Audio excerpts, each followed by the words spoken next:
ito ay rated SPG. Striktong patnubay at gabay ng magulang ang kailangan. Maaaring may masiselang tema, lengguwahe, karahasan, sexual, horror o droga na hindi angkop sa mga bata.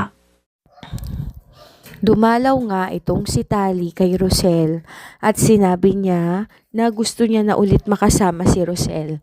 Ayaw niya na kay Millenia. Kaya naman napatingin nga sa kanya itong si Rosel. Sinabi ni Rosel na hindi ganon kadaling magpatawad sa kanya.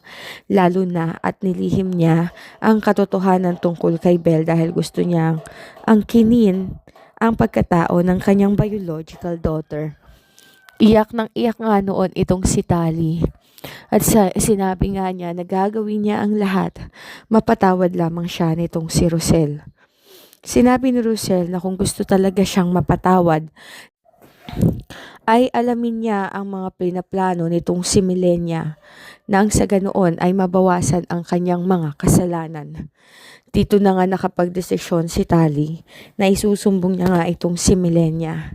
Ayaw niya na ng buhay mahirap at higit sa lahat, ayaw niya ng kasamaang ginagawa nitong si Millenia. Kaya naman nung mga oras na yun, ay kumuha nga siya ng ebidensya na makapagpapatunay ng kanyang katapatan dito kay Rosel. Pagkatapos noon ay sinend niya nga iyon kay Rosel.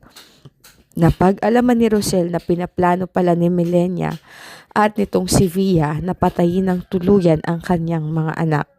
Napag-alaman din niya na si Millenia pala talaga ang punot dulo ng kasamaan at mga pangyayari dito nga kay Tyrone at kay Belle.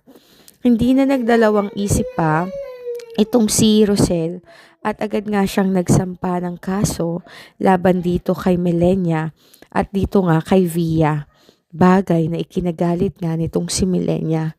Sinabihan pa niya na walang kwentang anak itong si Tali dahil nagawa siya nitong traidoren kahit na siya ang biological mother nito. Ngunit wala nang pakialam si Tali.